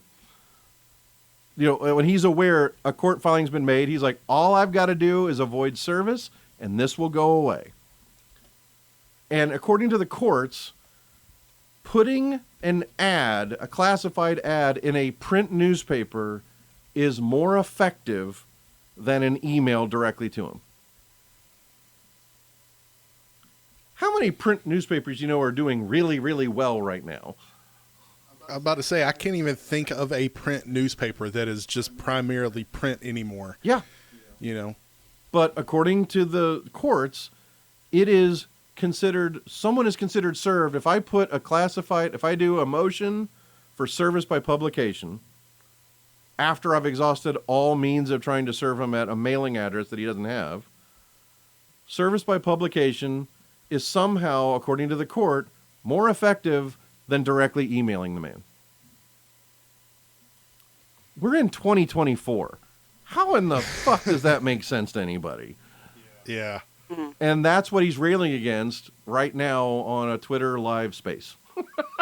So it's funny that you bring that up. So since he's aware of the documentary, has there been like further clapback from him, especially since he's claiming that people are congratulating him about the fact that a film is being made about him? That was just absurd when he said that. Oh, no. The thing is, he contradicts himself all the time. He's saying that it's causing massive online stalking incidents and he's profited from it and that it makes his life better and it's had no effect on him. I don't know what the hell to believe. You know what I mean? It's like he says whatever he thinks will win the moment he's in. So I don't, my dead honest truth is I don't trust anything he says or writes without third-party verification. I'm not saying he's lying all the time. I'm saying I will not trust anything he says unless there's additional proof. I mean, you don't believe that he has PTSD, Not even a little. STDs, that he's disabled? I mean, I'm sure he probably has the gout too, but I have yet to see anything that just leads to like proof that he has any of the things he talks about. You know, I found my favorite part of your documentary was the part when the IHOP incident, when he's talking about, oh, I'm gay, I'm a member of the LGBTQ community, blah, blah, blah, blah, blah. And at the end of the film, it's like, oh, no, I get all these women and da-da-da-da-da. And it's, yeah, a literal walking contradiction to get what he wants in the moment. Yeah, which is why some people lean towards psychopathy or sociopathy. Again, I'm not qualified to say, but I mean, I have never seen anything in his history well, that's not entirely true. Well, it depends on how you view it. I've seen a couple things where he talked about on Reddit in 2012 and 2013, and then once or twice after that, he has said he's had to prostitute himself as a gay male prostitute. Then, but that doesn't mean he's gay. Yeah. Sucking dick for money does not make you gay. That means you suck dick for money. Being gay is totally different. And nothing I've seen, like I've never ever seen him hit on a hot guy, talk about a hot guy. You know what I mean? Like nothing that would even lean towards any form of bisexuality or homosexuality. It has never been evident. That's not, and again, that's not to say he's definitely not. I can only say what I've witnessed, and I'm not living that guy's life. But it does seem weird that in 12 years, nothing remotely gay, homosexual, or bisexual has he ever stated voluntarily, except at the IHOP incident. I think all of this whole kind of personality thing, and it's towards the end of your movie, and I think this is a great kind of like, I don't know, end cap to the movie, I guess, where he's talking and he says something to the effect of, I want to be validated. I want someone to write an article about me because I want people to know who I am. And that kind of seems like what all of this really is, like all of this talk and trolling and everything else is just so it's kind of a, hey, look at me. I want attention. I think that is weirdly his ultimate goal is just to be paid attention to. Now, whether that's related to narcissism or not, I leave to other people to decide.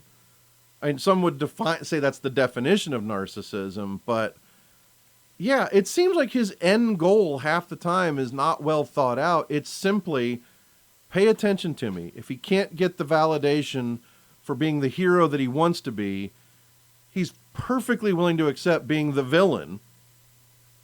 And then he'll climb up on the cross and crucify himself for being such an awesome person that isn't being recognized for his awesomeness.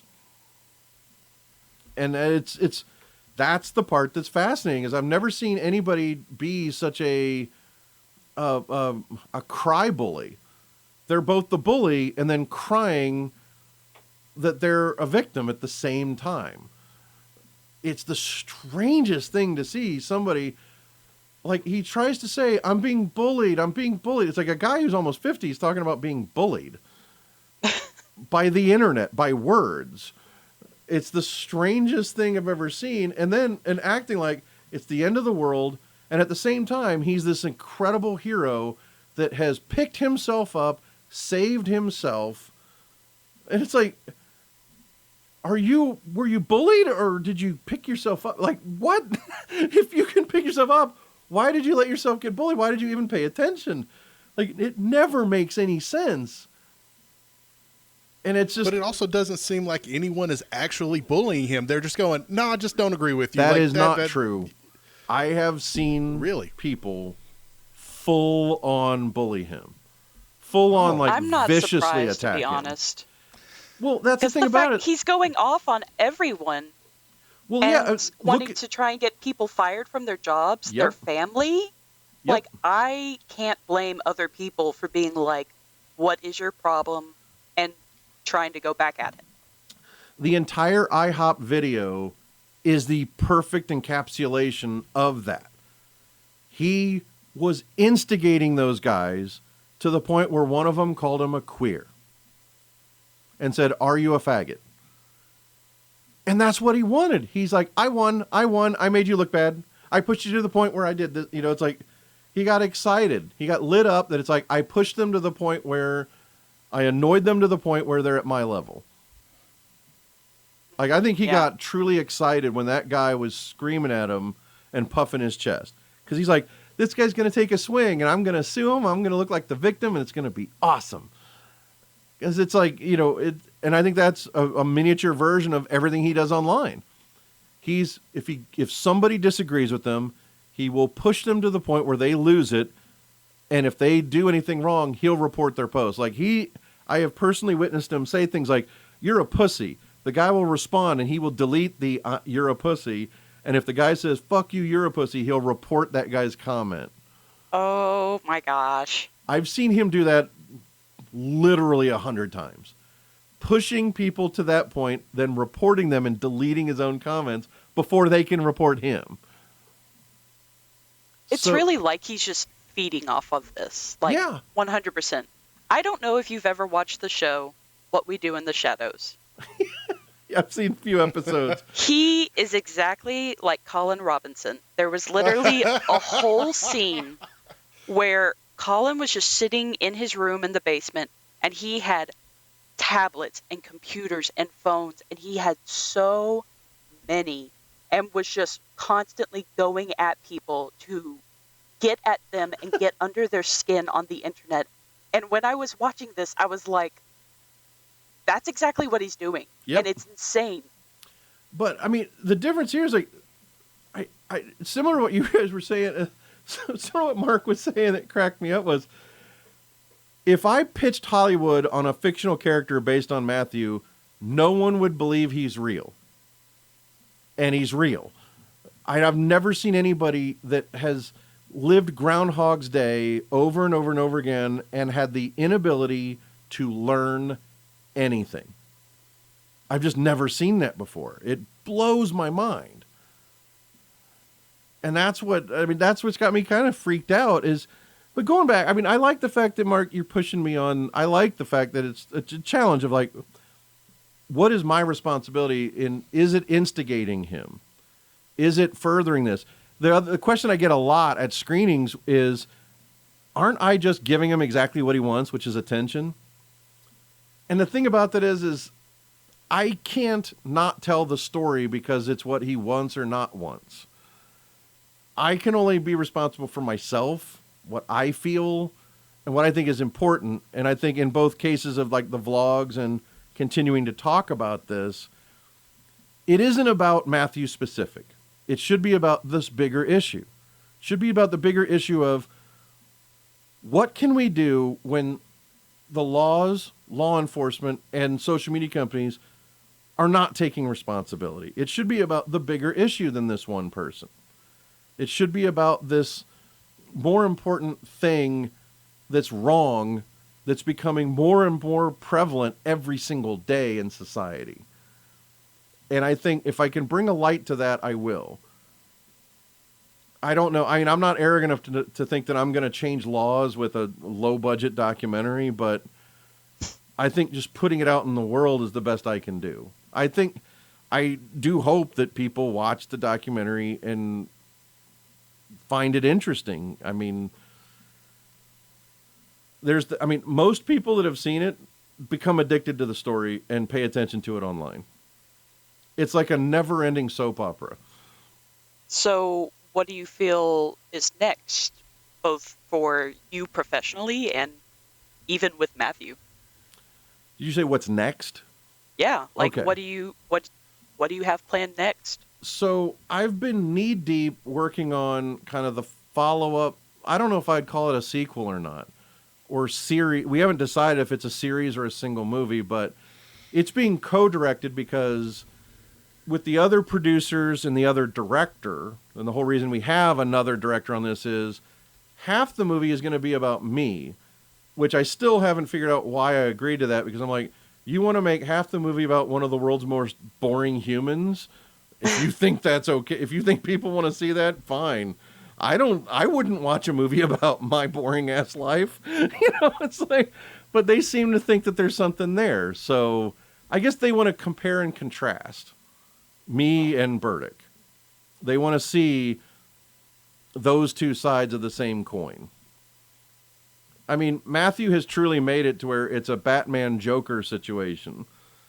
And I guess they think that's what's going to be most interesting. So I've consented to that, and it's going to be weird going through my life with the world, but it is what it is.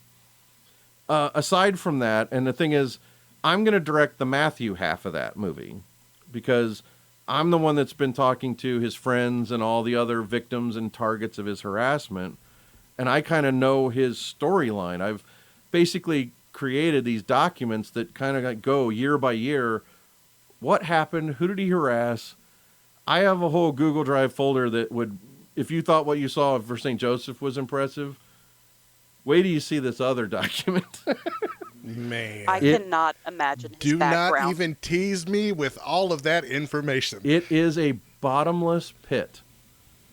I mean, I still, to this day, about on average, once a week, it'll be like 3 weeks nothing, and then for 1 week I'll get 5 phone calls. 5 phone calls or emails from people he's harassed. They're like, who is this guy? What should I be worried? Kind of stuff.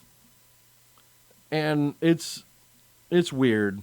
I just spoke to a woman that he used to date, and it was awful hearing about physical abuse and stuff. It's like the worst story I can tell. I told in one of my vlogs about Dr. Phil was in the back and forth of when we almost did the Dr. Phil show where I was going to confront Matthew on the show. They flew me out, but we only filmed the B-roll and we never got to actually get to the stage because apparently, according to the Dr. Phil folks, he freaked them out enough that they killed the episode. Wow. Mid-shoot. Before we got to the stage with Dr. Phil. But I was already flown out there, so I got a free vacation and they gave me new teeth. I'm so happy Very about that. nice. And again, he freaks out about that. He seems to think when I said I got all new teeth, I'm only referring to the front two. And so he's like, it's total bullshit. They didn't give him free teeth. It would take weeks to do the molds for an entire mouth. And I'm like, no one said it was the entire mouth. It was like 50 minutes, and this dentist changed my life. I had Austin Powers teeth my entire life. And this guy, this magician, changed my life, and he did it for free. I didn't have to pay for any of that. And they're That's permanent incredible. veneers when That's they're so supposed cool. to do temporaries. So, again, it's one of those things where he still randomly brings that up and says, I can prove he lied. I'm like, they're in my mouth. It's like, I didn't do this, and I sure as shit didn't pay for this. It just happened. So, but as for what's next, and if I can get back to that, I'm so sorry I'm long-winded. I No, deeply you're good. apologize. Oh, you're dealing with 2 long-winded people. This is okay. This is perfect. And there's so much of this case that I can't imagine. That yeah, your and I mean, brain is just constantly like We running could- circles of just We could knowledge. absolutely sit here. Sorry, Raven. No, my you're good. bad. We could absolutely sit here for the next 6 hours and still just not be done with the it's- story. Right. So, but This is to so answer your insane. question about what's next is there's the sequel series or documentary. I am reviving Cinestudy this year.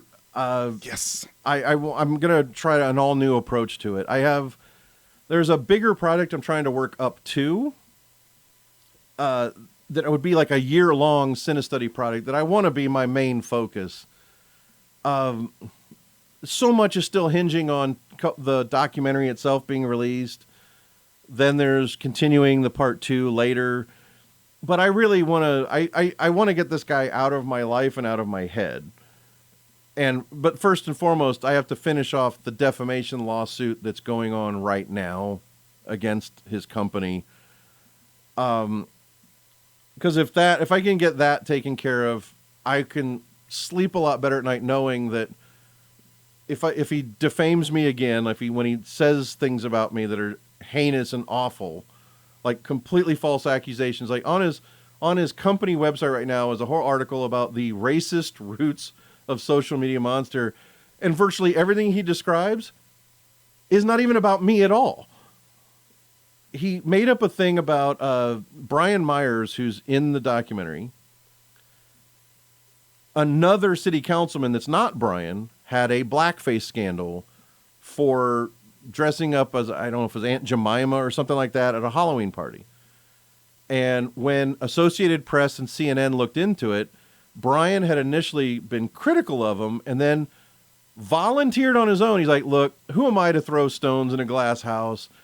I've done things that are questionable in the past. He goes, I went to a Halloween party dressed as Colonel Sanders with an African-American friend who was dressed as a slave.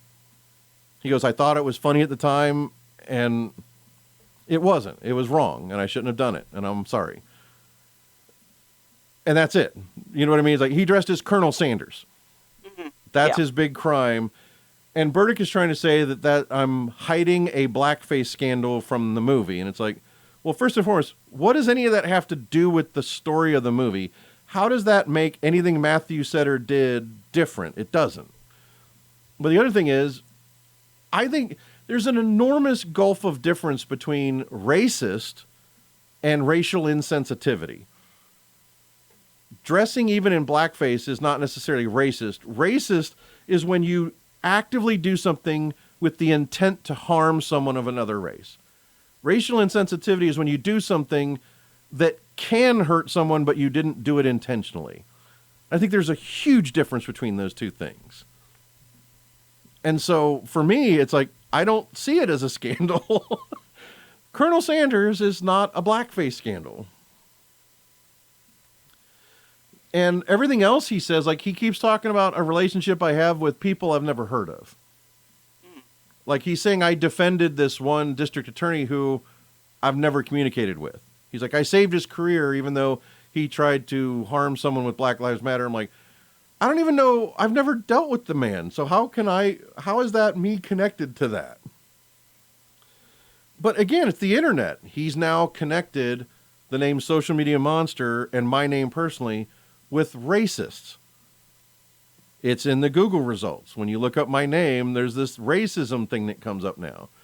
And I'm not going to stand for it. I want the lawsuit to go through so that there's got to be accountability for that. And what's really wackadoodle is he has literally catered his life to getting away with that kind of thing.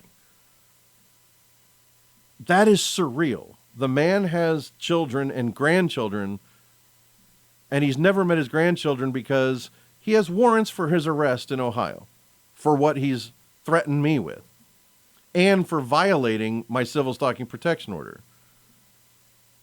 multiple times. So he won't visit his grandchildren because it's more important to him to lie about me than stop doing this stuff and face the music. That is one of the strangest and scariest parts of what a real social media monster is. It's someone that prioritizes their fake life on social media over anything in reality. What has happened to society to where someone can go that far and there's no way to get them help? Because in the end, that's what I would like to see most is I'd like to see him in some kind of treatment and getting better. Yeah, absolutely. Yeah. I mean, if it takes going to jail first, that's probably likely to happen because I don't think he'll ever voluntarily get mental health help.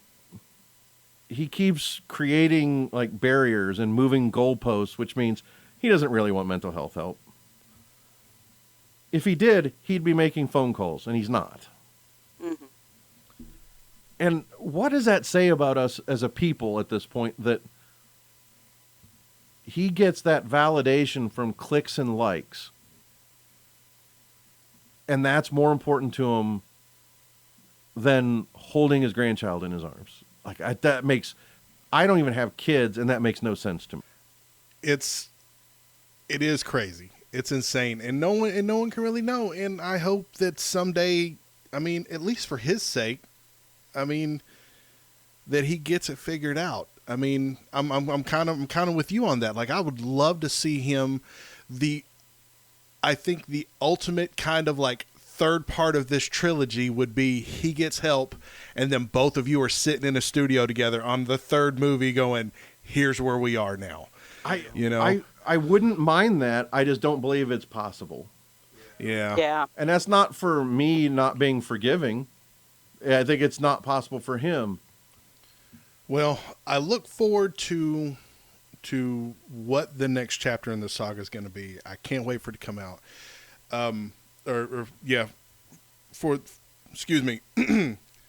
Whew, breath. Word hards. Speak English now. How speak do. Right. For wherever the next chapter of this story takes us, I'm sure it's going to be just as fascinating because it doesn't seem like he's letting up. But I think this is a good point for us to kind of put a pin in it, and I encourage everybody to please go check out Social Media Monster. Do you have a firm date of when it's coming out on Prime Video? It should be for rental and purchase on May 31st. Okay. That date might get pushed a little based on a couple other things going on, but I doubt it. It seems pretty firm at this point, but I'll give a hint that it's already streaming on some much smaller services right now. You can watch it with ads in a few places if you know where to look. I just don't want to say those just yet. Yeah. All right. For some reason, these services don't want to be threatened and harassed. Go figure. Yeah. Well, it is fascinating, and I encourage everyone to go watch it because it's truly one of those things that once you start watching it, you cannot turn away. Peter, you have done this is truly great. I mean, just kudos. I wish there were more people here so we could give you just like a full-on round of applause. It is just great. I cannot stop singing its praises to other people. So. I really appreciate that. I mean, for the last, 18, 19 years, I have struggled with letting my ego go, and I'm not going to let it go again. So I take things like that. I take it to heart, and I just want to remind myself, never let your ego get big again, and appreciate things like this genuinely, and I do. I thank you both for watching the movie and having this conversation. I really do appreciate it. I think it's because there's something more important than me, my ego, and even the film here. I think it's this bigger problem that I really hope people pay attention to. Yeah. It's wanting to protect other people from the same experience that you've been going through. And a shockingly high number of people of dealing with this exact person. Yeah. Another thing. I have a strange niche of being able to help people that have dealt with this exact person. And it's a shocking number of people that have joined this fraternity. All right. Well, I think it's time that we move on now to my favorite part of every week, where we kind of sit back and be thankful for the things in our life that made us happy. The things, no matter how big or small, no matter how bad a week we're having, a good week or whatever, we talk about the things that have made us happy. And Peter, as our esteemed guest this week, I will let you go first. If you could please tell everybody what has made you happy this week. What has made me happiest this week is something that makes me happy all the time, which is I had this stunning realization that, wow, I haven't had any health issues with my cats. They're both so happy and healthy and enjoying life, and it's like their joy brings me joy. There's that, and I'm very, very, very thankful that my dad is still with me. I mean, I see him 2-3 times a week, and I'm so grateful to still have him in my life right now. I saw that you brought your kitty cat up to the camera. That was the kid. That was the kid. She's my little black kitten. She's a demon, but I love her to death. That right there is a great example of just bliss. An inexplicable bliss that it's like she's happy, she's healthy, she gets everything she wants. I don't know how she got spoiled. I'm assuming someone broke in and spoiled her. Mm-hmm. Possibly.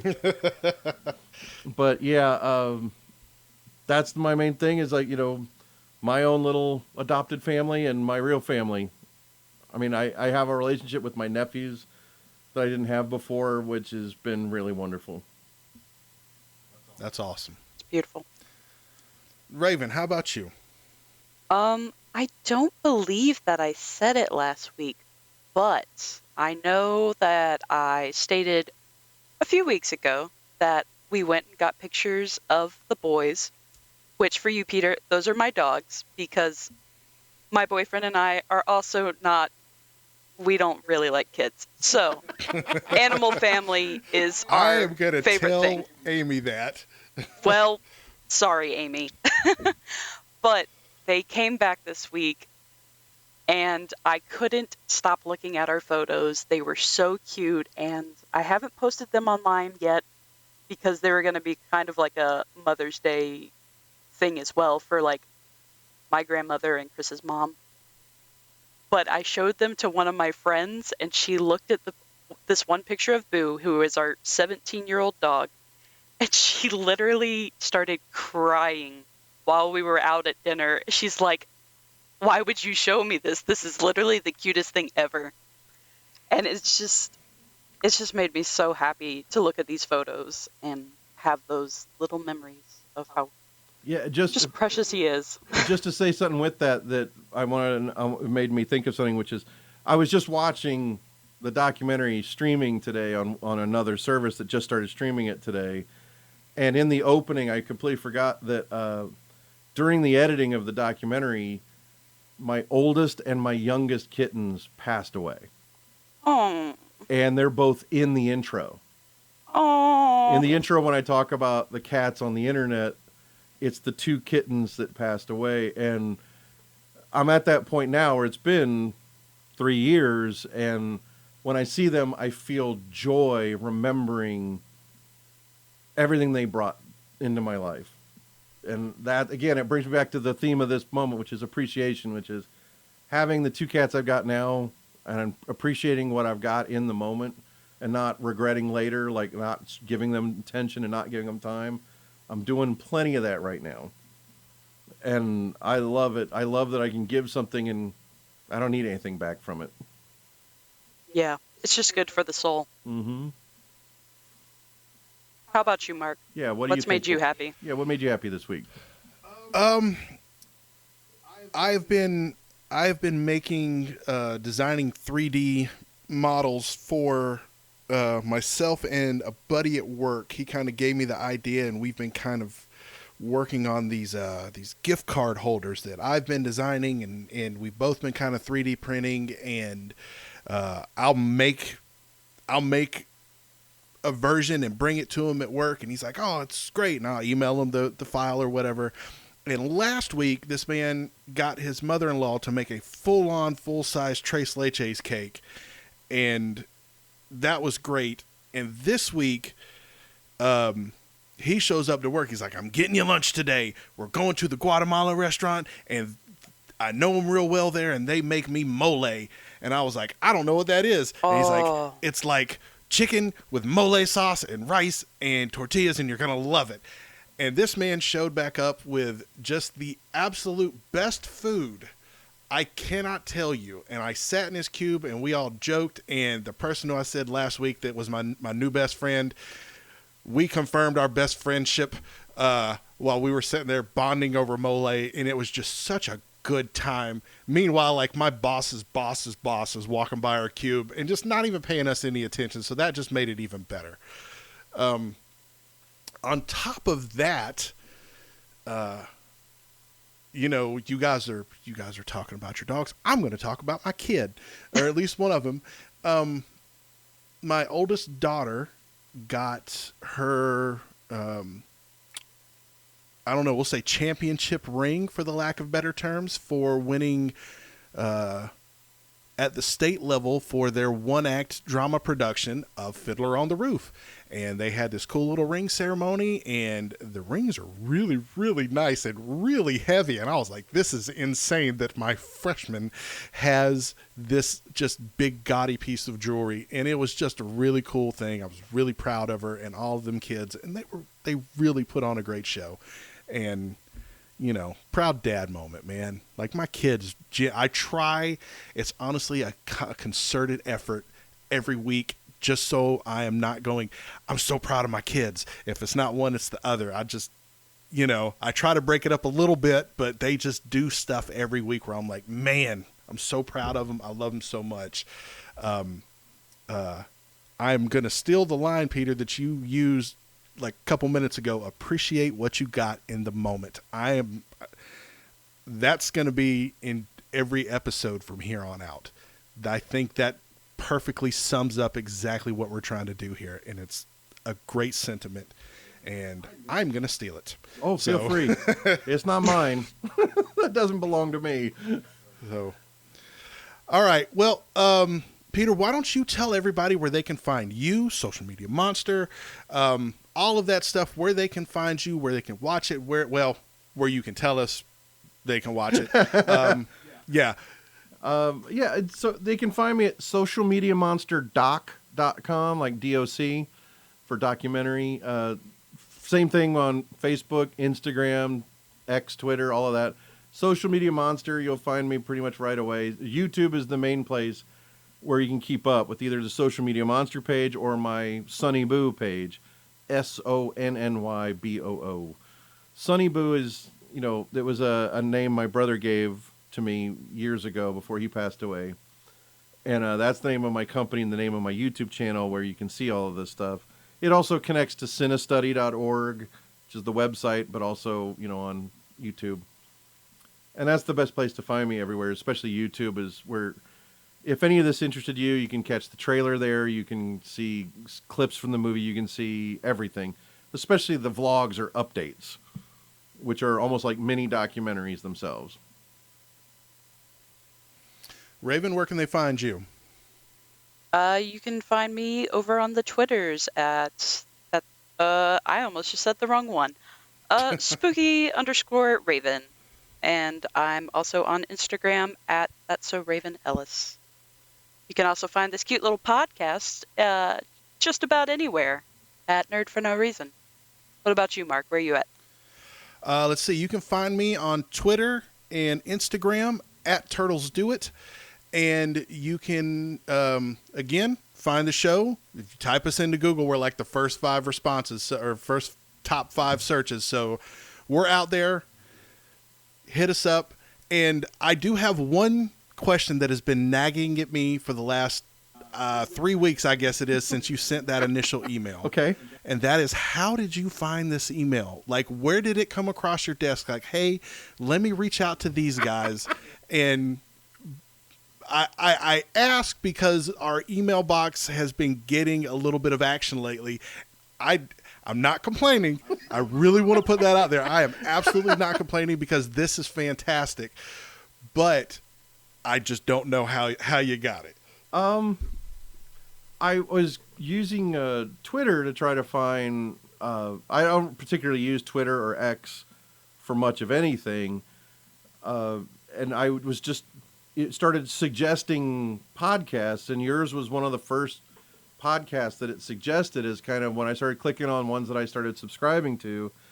I loved the name because I consider myself very much a nerd. I mean, right. I'm a Star Wars, Star Trek, Lord of the Rings super nerd.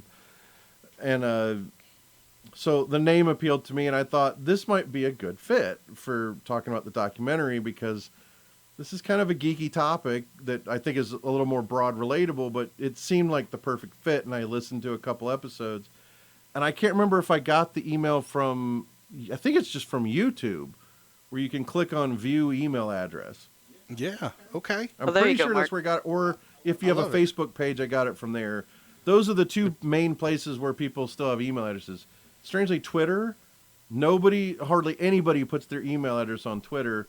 And then even more weird, they're saying, contact me on Twitter, but then there's no way to message them anymore. Yeah. Yeah. No. Well, I'm very happy that you reached out to us. Like I said, this is a fantastic documentary. It's great. I can't wait to see where the next chapter goes. And I'm glad that you wanted to come on and talk about it. I appreciate you having me. This is huge to be able to talk about this with anybody. No. And you are more than welcome to come back anytime you want. If you have another movie idea that is not social media related, if you have some, favorite wild movie from your past that we haven't talked about, man, just shoot me email. We can set it up, and we would just love to break it down. Oh, that's one thing I'm considering doing right now, which is the original scene I did on 35mm film of Horrors of War.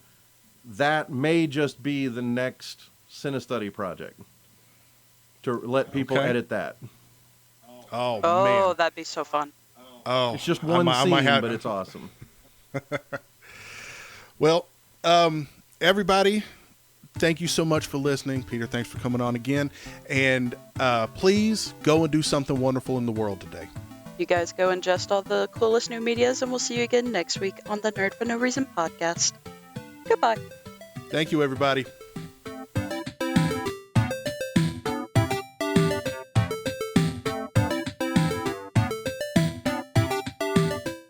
Thank you for listening to the Nerd for No Reason podcast. You can find us on all major social media platforms at Nerd for No Reason. Our podcast music is Memories in 8-Bit by Deanna Joan, aka Fergie's Human. You can follow her on Twitter at Deanna Joan Music and check out her other social media links in the show notes of our podcast.